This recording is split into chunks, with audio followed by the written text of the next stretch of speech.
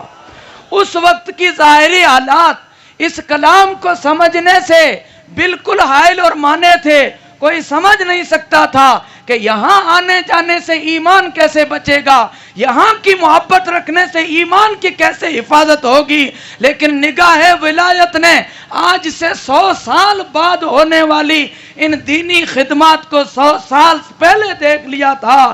آج جو اس جگہ پر جاتا ہے اپنے سر کی آنکھوں سے دیکھتا ہے کہ متزلزل کیوں نہ ہو، مذبذب کیوں نہ ہو، ادھر ادھر ڈاواں ڈول ہونے والا کیوں نہ ہو، عقیدے کی روح سے خشک کیوں نہ ہو، وہاں ایک قسم کا پانی ابلا ہے جو انسان وہاں کے ماحول میں نہا کر کے آتا ہے، اس کا انسان کا ایمان راسخ اور مضبوط ہو جاتا ہے۔ سبحان میرے اللہ۔ دوستوں اور بزرگوں، ہم لوگ بڑے خوش نصیب ہیں کہ اللہ پاک نے اس دریا کو اتنا عام کیا، اس ریلے کو اتنا عام کیا، اس نہر کو اس قدر آگے جانے دیا کہ آج ہم دیکھ رہے ہیں کہ جامعہ صدیقیہ کی نورانیت جو ہے پورے باڑمیر کے علاقے کو ہی نہیں بلکہ پورے راجستھان اور گجرات کو گھیر چکی ہے۔ دارالعلوم کے فارغین جس جگہ پر خدمت کر رہے ہیں یقیناً آپ کو وہ سوجا شریف کی یاد دلاتے نظر آئیں گے، اور حقیقت یہ ہے فارغین حضرات یہاں پر اسٹیج پر ماشاءاللہ اس قدر ہیں کہ کسی انسان کو بیٹھنے کے لیے جگہ نہیں مل رہی،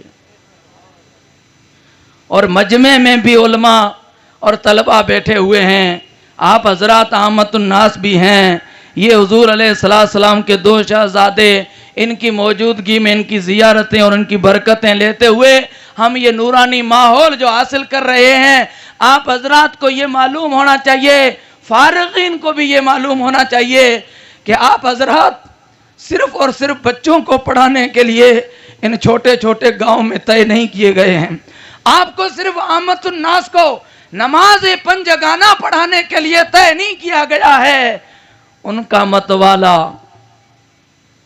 طیبہ کے ترانے گاتا ہے، جہاں جہاں آپ لوگوں کو طے کیا گیا ہے وہاں تم لوگ جس محبوب کا پروپگنڈا اور پروگرام لے کر کے آئے ہو، آپ جو عشق کی چنگاری سوجا شریف سے اٹھا کر کے لائے ہو، تم لوگوں کو ان گاؤں میں بیٹھ کر کے اسی محبت کو تقسیم کرنا چاہیے، اس لیے کہ جب تک انسان کے دل میں محبت پیدا نہیں ہوتی ہے اس کے کاموں میں برکت آ ہی نہیں سکتی ہے۔ جس انسان کو اپنے مرکز عقیدت کی یاد ہر وقت تازہ نہیں رہتی ہے اس کی باتوں میں کبھی تاثیر پیدا نہیں ہو سکتی ہے، اس کے کلام میں کبھی اثر پیدا نہیں ہو سکتا ہے، اور جو انسان اپنے مہربانوں کے احسانات کو یاد رکھتا ہے، اپنی ذات کو دیکھتا ہے، ادھر مہربانیوں کو دیکھتا ہے، ہمہ وقت اسی میں پنپتا رہتا ہے، اللہ تعالیٰ کی موسلا دھار رحمتی بارشیں اس بندے پر ہمیشہ ہوا کرتی ہیں۔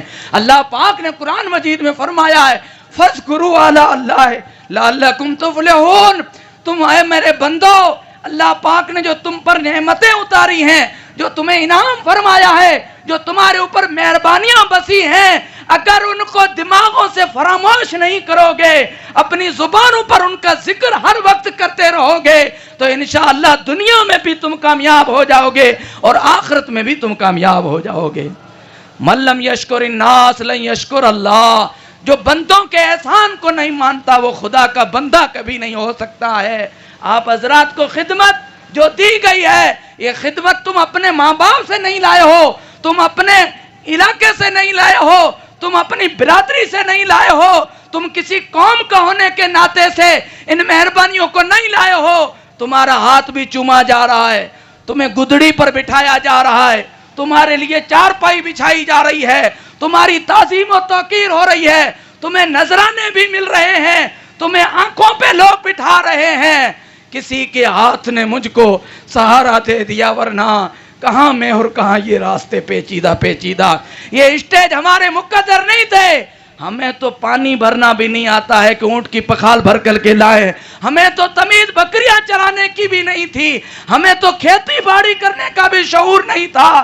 لیکن کسی کے ہاتھ نے مجھ کو سہارا دے دیا, ورنہ کہاں میں اور کہاں یہ راستے پیچیدہ پیچیدہ. تو یہ آج کا یہ جمع غفیر جو بیٹھا ہوا دکھائی دے رہا ہے, ان میں سے میرے خیال سے چوتھائی حصہ اہل علم کا نظر آ رہا ہے. اس مجمع پہ آپ نگاہ دوڑانے جائیں گے تو ان بیٹھے ہوئے حضرات میں آپ کو چوتھائی حصہ ان لوگوں کا نظر آئے گا جن کے سینوں میں اللہ کا کلام جگمگ جگمگ کر رہا ہے. سبحان اللہ. آپ ان میں سے کسی کو اٹھائیے, آپ حضرات کو شام تک رسول اللہ کے احکام بیان کریں گے, دین کی باتیں بیان کریں گے. یہی علاقہ جس کے بارے میں آپ حضرات نے خود نے دیکھا تھا کہ جنازہ ہو جائے تو اونٹ چاروں طرف دوڑائے جاتے تھے. سائی سے امام لے کے آؤ, پاٹودی سے امام لے کے آؤ, بالوترا پہنچ جاؤ, 2 دن لگ جائیں, 3 دن لگ جائیں. اور آج آپ کسی بھی دھورے پر کھڑے ہو کر کے آواز لگائیے تو کسی نہ کسی مولوی تک آواز پہنچے گی اور آپ تک پہنچ جائے گا. سبحان اللہ. ان بزرگوں کی ہیں, یہ سب احسانات ان کی قدموں کی برکت ہیں. آپ حضرات کو معلوم نہ معلوم ہو, ہر وقت یاد رکھنا, اعلیٰ حضرت علیہ رحمہ تبرکات صالحین رسالے میں ایک جگہ پر تعریف فرماتے ہیں کہ اللہ کا ولی خدا کی نگاہ میں دولہا کے مثل ہوتا ہے. اس وقت کے دولہا بیچارے وہ کہاں مہربانیاں دیکھ پاتے ہیں. جو بڑے بڑے گھرانوں کے دولہا ہوتے تھے, ان کے گھر سے بارات روانہ ہو, سسرال تک پہنچنے تک موتی اور مرجان کے ان کے اوپر نثار ہوتے تھے اور پورا راستہ موتی اور مرجان سے بھر جایا کرتا تھا. کئی بھکاروں کے کام ہو جایا کرتے تھے. فرماتے ہیں اللہ کا ولی دولہا کے مثل ہوتا ہے, مخلوق خدا بارات کے مثل ہوتی ہے. یہ بندہ جن راہوں سے گزر جاتا ہے وہ راہیں اللہ کی رحمت سے آباد ہو جاتی ہیں. خصوصاً وہ جگہ بڑی بابرکت ہوتی ہے جس جگہ یہ اللہ کا بندہ اپنا دل لگا کر کے ڈیرا ڈال کے بیٹھ جائے, وہ تو پھر خزانہ خدا کی رحمتوں کا بن جاتا ہے. جبھی تو اکثر عوام الناس پہ زبانوں پہ سنا ہے کہ سوجا شریف کو لوگ کیا سمجھیں. ہم سے پوچھئے جن کا ایمان تازہ ہے, سوجا شریف نہیں ہے بلکہ ایمان کا مرکز ہے. وہاں ایمان پودوں کی صورت میں ابھرتا ہے اور اس کے بیج ساری دنیا میں بوئے جا رہے ہیں. اللہ پاک ان نعمتوں کی قدر کرنے کی اور ان باتوں کو اپنے دماغوں میں رکھنے بھی, ان بزرگوں کا شکریہ ادا کرنے کی ہمیں نیک توفیق عطا فرمائے. تو اللہ پاک فرماتا ہے فَاذْكُرُوا عَلَىٰ اللَّهِ لَعَلَّكُمْ تُفْلِحُونَ. میرے بندو تم میری نعمتوں کو ہمیشہ دماغ میں بھی رکھنا اور زبان پہ بھی لانا. وہ انسان بڑا بخیل ہے. شکر 2 طرح کے ہیں. ایک شکر یہ ہے کہ کسی محسن کو دیکھ کر کے دل میں آ جائے یہ مجھ پر احسان کرنے والا ہے, یہ مخفی شکر ہے, خدا اس کو جانتا ہے. اور ایک شکر یہ ہے کہ فوراً تعظیم کے لیے کھڑا ہو جائے, خدمت میں لگ جائے, دیکھنے والے کو معلوم ہو جائے کہ یہ آنے والا عام انسان نہیں ہے, یہ اس کا محسن ہے. دہلی کا بادشاہ شاہجہاں, اس نے ملا احمد جیون رحمت اللہ تعالیٰ علیہ کو اپنے بیٹے اورنگزیب عالمگیر کے پڑھانے کے لیے رکھا. بادشاہی گھر میں رہ کر کے شہزادے کو پڑھا رہا ہے. ایک روز ان کے والد آ گئے, جامع مسجد میں وضو کرنے لگے. سامنے ہی شاہجہاں کا تخت لگا ہوا ہے. شاہجہاں کی برابری میں شہزادے اورنگزیب کے استاد ملا احمد جیون تخت کے اوپر بادشاہ کے برابری میں بیٹھے ہوئے ہیں. نظر پڑی کہ ایک بوڑھا آیا ہے اور مسجد کے حوض کے اندر وضو کر رہا ہے. حضرت ملا جیون رحمت اللہ جنہوں نے نور الانوار لکھی ہے, اہل علم حضرات جانتے ہیں نور الانوار کے مصنف حضرت ملا احمد جیون رحمت اللہ تعالیٰ علیہ. یہ بزرگ ان کے والد صاحب وضو کر رہے ہیں. حضرت نے دیکھا